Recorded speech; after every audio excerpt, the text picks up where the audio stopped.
I think that being bitter or resentful is something that's easy to do, and I feel like that wouldn't be a very good example for other people and other people going through this. I feel like there needs to be somebody to show them that it is going to get better and that St. Jude is an awesome place.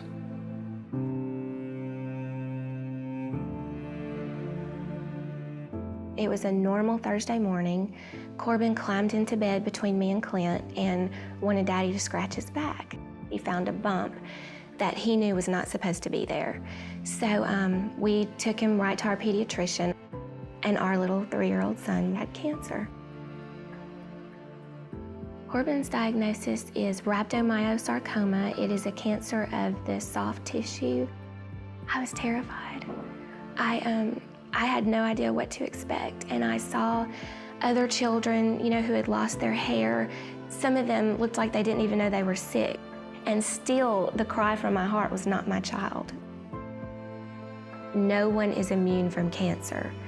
We never thought that we would be here with our child. He was healthy. He was the most healthy 3-year-old you have ever seen. I mean, we went from a normal Wednesday night at church to a Thursday morning where our entire world crashed down around us.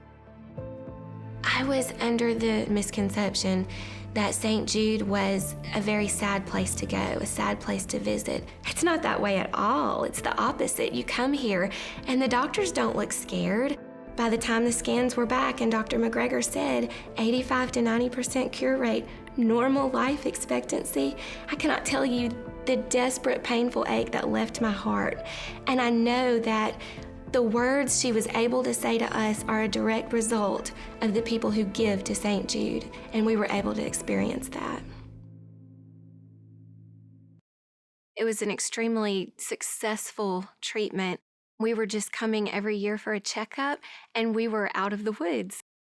The idea of his cancer returning or a secondary cancer, 12 years of remission had kind of pushed those thoughts out of our minds, so we really never thought about it. And then Saturday morning in March, he came downstairs and said, "My shoulder is just really hurting." When the doctor looked at it, he said it was alarming. Our doctor sent the x-rays to St. Jude, and they called us a few days later and said they did believe that it was osteosarcoma. We were in the clear, it was 12 years, and we thought it was all behind us, and then this, it just hit us, It was definitely a big shock, but we knew that St. Jude was going to get us through it. They're invested in you, and they're going to do everything they can. If we didn't have St. Jude, I don't know if I'd be able to keep my arm right now. Brian, we'll see ya. You see that tricycle son? It means stop.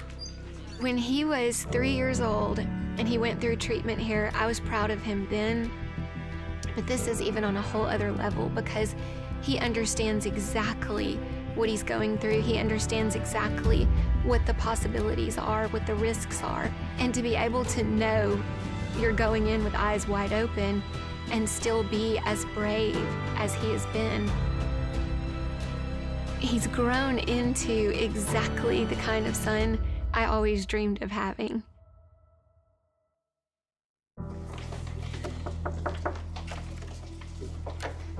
We have a party to attend.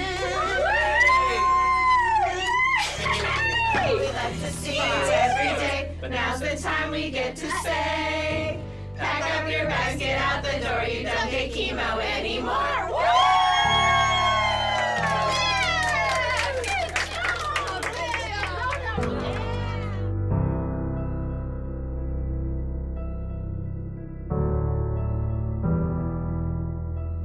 We have come leaps and bounds since we first walked through the doors of St. Jude. I can honestly say that I would not go back and change it. I know that sounds difficult for people to understand because who would say I wouldn't go back and take cancer for my child and have it never happen? But with the bond that he's forming with St. Jude, the way that Corbin has touched other people's lives, we have an important work here. And through this experience here, I wouldn't go back and not come to St. Jude. I feel like St. Jude has already done so much for me 2 times now, you know, and I feel like the supporters have already done so much for me, and I want them to see a physical representation of me thanking them, and I want them to know that I'm super thankful for them, and that's why I'm here right now.